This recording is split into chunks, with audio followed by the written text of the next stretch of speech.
Digger Maines never thought he'd have to say this out loud, but the truth was bound to crawl into daylight. Early this morning, federal agents surrounded his old workshop, the place where copper coils, mash barrels, and quiet secrets lived untouched for years. This wasn't about moonshine. According to Digger, they were looking for something else, something he thought he'd buried in silence. "If you're watching this," he says, "you deserve to know what they found." Before we go any further, make sure you subscribe. This is only the beginning. The road to Digger Maine's old workshop was never meant for strangers. It twists through the Smoky Mountain timberline like a warning, lined with rusting fence posts and wild vines that don't care who they choke. Locals always said that workshop had a pulse of its own. They claimed it hummed at night, that its single window glowed long after Digger locked the door and walked home through the trees. It was a place built by hands that understood copper, fire, and silence better than they understood crowds. Long before television cameras ever found him, Digger spent his nights here bending metal, testing mash, and learning to make something pure from chaos. Inside, the air smelled like pine dust and old flame, the kind of scent that clings to clothes and follows you home. Copper coils hung in spirals along the wall like frozen snakes. Barrels leaned against one another, some bone dry, some still carrying the ghosts of old ferment. A workbench sat dead center, scratched, stained, and polished smooth by decades of elbows. On the surface, a welding mask, two hammers with chipped handles, and a leather-bound notebook thick enough to hide a man's life inside it. To most people, this looked innocent, but federal eyes don't see like mountain eyes. When the agents walked in, they immediately noticed the absence of dust on certain shelves, subtle drag marks on the floorboards, and copper tubing bent at angles too precise for hobbyists. They muttered about illicit equipment distribution, unregistered steel components shipped across state lines. One agent pointed out how the barrels were marked with codes instead of words. Another ran gloved fingers down a coil and whispered, "This isn't backyard work. This is engineered." And yet, there was something else, something older than moonshine's suspicion. Heavy padlocks on a backroom door suggested secrecy, not safety. A rusted cart beside it carried tools nobody could identify at first glance. When the agent closest to the door lifted a sheet covering an object on the cart, his breath fogged as if the air itself dropped in temperature. Underneath was a crate, nailed shut from the inside, charring around the edges as if fire once tried to escape. While one agent cataloged barrels and tubing,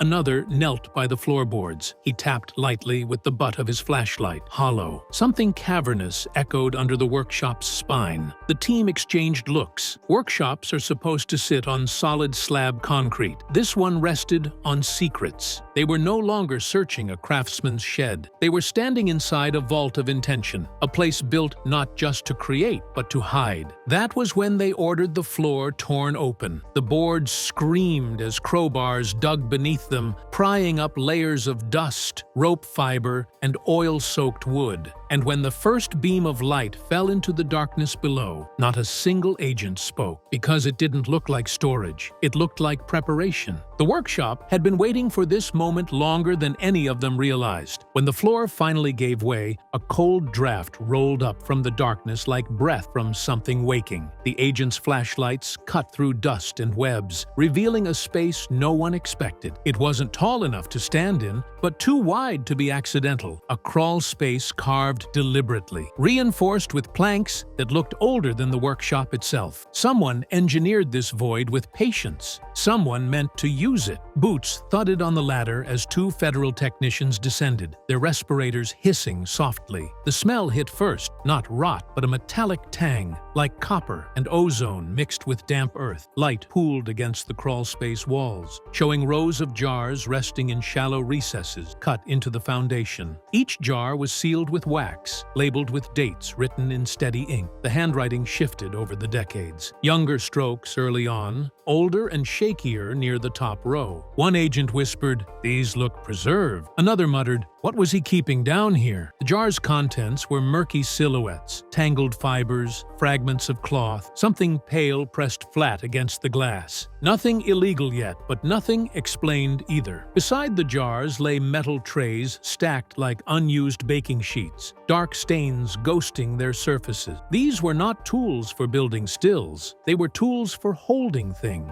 A tech scraped a fingertip across one tray. The residue flaked like ash and stuck to his glove. Long-term heat exposure, he said, but not fire. Something slower. At the far end of the crawl space, a series of wooden crates sat perfectly aligned, each bound with rope knotted in an unusual pattern. 3 loops, tucked tail, pulled tight. Mountain knots, old ones. One crate was slightly ajar. Its lid shifted just enough for a gloved hand to reach. The agent inside hesitated until his partner urged him silently. When he pulled the lid, dust plumed into the air. Inside were smaller copper plates engraved with marks, swirling etchings like moon phase charts, measurements, names abbreviated to initials. They resembled tags. But tags for what? A sudden clatter echoed above them, a wrench falling as the floor crew shifted weight. Every flashlight beam jumped. For a moment, the crawl space felt alive, like the belly of an animal reacting to intrusion. On the dirt floor between crates, the technicians spotted something easy to miss. Thin lengths of braided hair tied with twine, arranged in a pattern. 3 bundles, each positioned carefully, not tossed. Cultural? Ritualistic, or simply sentimental? The agents couldn't decide. Above, the supervising agent called down, "Anything we need to worry about?" His voice was half joking, but his eyes weren't smiling. The tech responded, "Define worry." They bagged the jars, the trays, the braided bundle. As each item surfaced up the ladder, the workshop looked less like a workspace and more like evidence of an obsession. Nothing criminal, but nothing comfortable. When the last tray was removed, an uncovered corner of the crawl space glinted under flashlight beam. Scorched carvings etched directly into the support beams, circles intersecting lines, numbers beside them. A language of measurements, ritual, or instructions? No one could agree. Back above ground, an agent scribbled in his notebook, "If this is nothing, why hide it under floorboards?" That sentence hung in the air like a throat clearing. Workshops hide mistakes, not memories. And as the team prepared to open the next locked room, a thought crossed every mind. Whatever they found down there was only the first layer. While technicians tagged evidence from the crawl space, another agent studied the workshop's blueprints. According to county records, the building should have ended at the back wall, but the real structure extended another 8 feet. Hidden square footage. Hidden intention. The agent traced a hand across the wall's boards, tapping gently until he found it. A hollow thud. Someone had nailed a false panel over an old doorway. The wood around the edges seemed newer, the nails shinier, as if the entrance had been sealed after the workshop was built. 2 crowbars later, the panel groaned open and stale chemical air crawled out like a warning. Inside, the room was small, barely the size of a walk-in closet, yet every inch felt curated. Shelves ran from floor to ceiling, lined with copper components, coils coiled tighter than any legal still would require, thin tubing with odd grooves, and plates stamped with symbols the agents couldn't place. But the most unsettling feature sat in the center, a table built of thick, dark wood, where the grain seemed burned in unnatural swirls. On it lay dozens of sketches, diagrams of human busts, copper masks contoured to faces, measurements for pressure points around temples and jaws. One drawing depicted a copper casing that wrapped around the head like a helmet. Tubes fed into a glass jar at its base. Ether? Steam? Sedation? No label explained it. Beside the sketches lay a bundle of notebooks filled with dates and initials. Agents recognized some, townsfolk, store owners, old family names from Newport history. Next to each entry, cryptic notations. Repair, adjustment, too late. Not criminal language, but nothing that fit law or trade. One agent whispered, "He was fixing people?" A technician opened a drawer beneath the table. Inside lay fragments, tiny copper discs engraved with pairs of letters, tags, dozens of them. The initials matched entries in the notebook. Some discs were tarnished nearly black, others polished bright, as if kept current. On the far shelf sat a sealed mason jar holding something pale and fibrous, floating in yellowed liquid. The agent snapped the lid's seal. The smell hit instantly, antiseptic, mixed with decay. He gagged and sealed it. Whatever it was, it had been collected long ago. Pinned to the back wall was a single Polaroid. Digger standing with his father outside the funeral home, both smiling faintly. Behind them, an open casket. In Sharpie, someone had written one sentence beneath the image: "We keep what the world forgets." The supervising agent stared for a long time at that sentence. He didn't like how it made him feel. Outside, the wind kicked up, rattling the tin roof. Something about that sound made the hairs on every neck rise. This wasn't obsession. This was purpose. Agents gathered around the strange table, snapping photos from every angle. A forensic specialist carefully slid one of the copper masks free from its pile, holding it up to the workshop's dim light. The metal was shaped with eerie precision, contoured to fit a human face perfectly. Small perforations dotted the cheekbones and temples, too clean to be accidental. When the specialist tilted it, light passed through those holes and reflected a pattern on the wall. A grid of dots forming, initials, the same initials they'd seen on the engraved tags. Another agent opened a wooden crate beneath the table. Inside lay a dozen more masks, some polished, some scorched dark around the edges. Each one had slight differences: a deeper indentation near the jawline, thicker copper near the brow. Whoever made them was adjusting something over time, perfecting. Beneath the crate lay a laminated sheet, stained and wrinkled. Faint diagrams traced airflow through copper tubing toward a jar, then back again. No labels, no instructions, just arrows looping endlessly. What was he measuring? One agent whispered. Across the room, a charcoal sketch pinned to corkboard showed a mask fitted to a head form, tubes connecting to a pressure gauge. Written in the corner, "Only when they can't breathe." The supervising agent stared at that sentence. "Could this be medical?" he asked, voice low. The forensic tech swallowed. "Medical tools don't hide behind false walls." Somewhere above the rafters, a sheet of tin shifted, a soft clang that made everyone freeze. The masks rattled on the table, just slightly, like they remembered something. This wasn't equipment, it was experimentation, and they still hadn't checked the final locked drawer. The final drawer was wedged so tight, the forensic tech thought it was fused to the wood. Dust lined its edges like age-old mortar. When he finally forced it open, the workshop seemed to exhale, a sudden, stale gust carrying a scent everyone recognized instantly: formaldehyde. But this wasn't a funeral home. Not anymore. Inside the drawer, wrapped neatly in wax paper,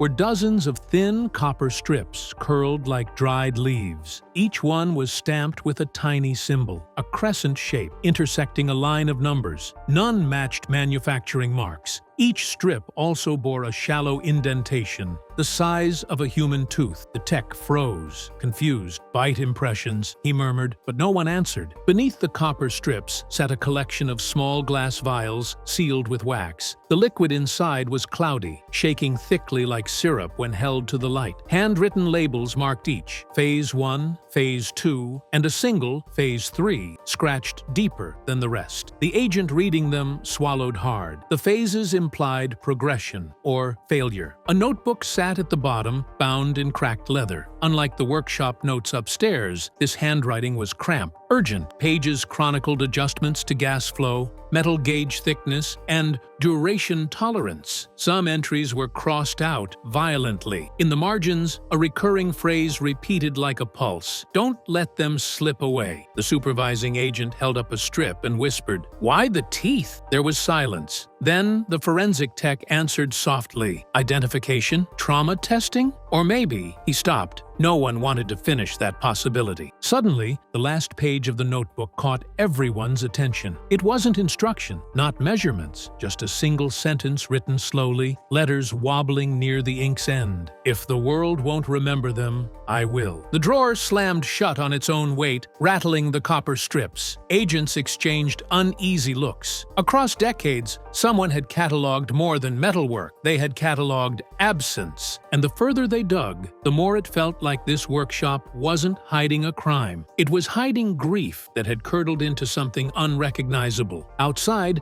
the agents moved around the workshop's perimeter, expecting maybe discarded copper scrap or spoiled mash. Instead, one of them noticed a second foundation line, circular, faintly scorched into the ground behind the building. It was perfectly round, too perfect for accident. The charred soil formed a dark ring where grass refused to grow. grow. Even weeds avoided the boundaries like a superstition. They followed it to a metal hatch barely visible under tangled vines. Newer padlocks gleamed against rusted hinges. "Why lock something this old?" one agent muttered. Bolt cutters cracked the shackles, and the hatch groaned open, exhaling warm air that smelled strangely sweet, like burnt sugar and antiseptic. A ladder descended into a firebowl chamber lined with blackened brick. Copper pipes crawled along the walls, feeding into a circular cradle at the center, a pedestal with scorch marks spiraling outward. The cradle wasn't built to hold a pot or plate. It was built to hold something living. On one wall, numbers glowed faintly under flashlight. 400 degrees, 500 degrees, 600 degrees. Temperatures written in ascending panic. Next to them, chalk lines grouped into 3 columns. Too hot, too long, stillness. The last column was smudged heavily, as if someone tried to erase failure. Above the pedestal, a chain dangled with a copper clamp, designed to hold a tube or something delicate. A forensic specialist's voice cracked. Whatever he was doing down here, he needed precise control. Another whispered, or restraint. Near the exit, an old steel bucket contained ash, not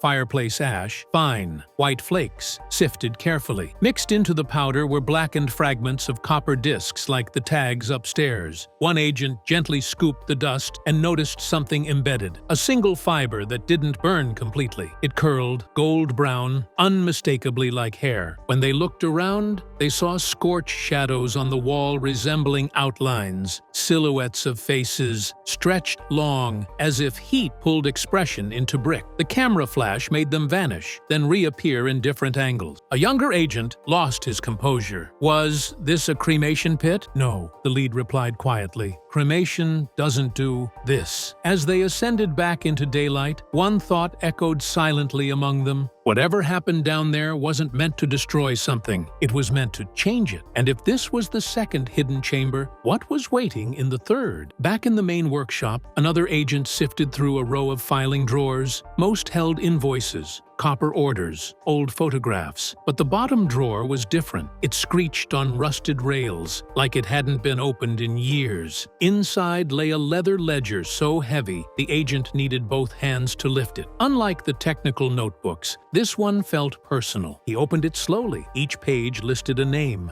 neatly written in ink. Beside every name, 3 columns were marked with careful checkboxes: found, held, released. Many entries under released were crossed out with thick strokes, then rewritten. A pattern emerged: people whose names meant something to the town. A woman who lost her husband in a fire, a child taken too early by illness, a drifter no one ever remembered. The handwriting shifted gradually. Some pages were confident, others shaky, the penmanship of someone aging but refusing to stop the ritual. One page near the middle bore no name at all, just a date, circled over and over until the paper wore thin. Beneath the circle, a faint note: too small to bury, too small to forget. The supervising agent closed the book quietly, jaw clenched. At the back of the ledger, a folded map slipped free. It was hand-drawn, showing trails through the woods behind the workshop. Tiny X marks dotted the map like constellations. Some had initials beside them. Others bore symbols: crescents, crosses, spirals. Something about the map felt methodical. Measured grief, distributed over decades. Were these memorials? An agent asked aloud. Or something else? A younger tech traced one path with his glove. "I grew up here. These spots? They're where tragedies happened. Accidents, fires, collapses." His voice cracked. He mapped sorrow. On the inside cover, someone had glued a newspaper clipping. A photo of a burned cabin, headline long faded. Underneath, handwritten, "Heat cleans, heat remembers." The team's radios buzzed suddenly. Background interference, static hissing like faint breaths. Each agent froze until the channel cleared. A dispatcher's voice returned, unaware anything was wrong. One final pocket at the back of the ledger held a single copper disc, different from the rest. It wasn't stamped with initial. Instead, a phrase had been carved with delicate strokes: "When they come, don't let it end here." The supervising agent's voice dropped to a whisper. This wasn't about hiding crimes. He closed the ledger like one might close a coffin. This was about holding on. But grief can warp, and when it does, There's always one more room. There was still one door left. It sat behind a rolling tool chest, its frame swallowed by shadows. Agents dragged the chest aside. The marks on the floor showed it had been moved back and forth many times, like someone couldn't decide if that door should be hidden or remembered. The lock was old, handmade, the metal swirling with faint engravings. When it snapped, the workshop fell silent, as if holding breath. Inside rested a room no bigger than a pantry. Shelves lined the walls, but not with tools, with molds, dozens of plaster face molds, life-size, staring blankly into the dim light. Some smooth, some chipped, some warped by heat. Each had initials carved into the forehead. Some initials matched the ledger. In the center sat a copper pedestal, scorched in rings like old tree growth. Upon it lay a single mold, smaller than the rest, a child. The initials were barely scratched. E.M. Beside the pedestal sat a bundle wrapped in cloth. Agents unfolded it, revealing a copper plate bent deliberately into a crescent, engraved "Too small to forget." Suddenly, everything made sense. This wasn't torture. It wasn't ritual. It was grief, preserved, catalogued, studied. Copper doesn't decay. Copper remembers heat. Copper holds fingerprints longer than flesh. He'd been trying to preserve faces the world forgot, to give permanence to people time erased. The youngest agent's voice cracked. He wasn't hiding victims. He was trying to hold on to them. Outside, agents packed the evidence, but none of it proved a crime. When asked why he kept those faces, Digger only whispered, "The mountain forgets faster than people think." As the convoy left, his workshop window glowed faintly, copper catching the last light. Neighbors swore they heard faint breathing through the walls. The law found nothing illegal, only a man terrified of forgetting the ones time erased.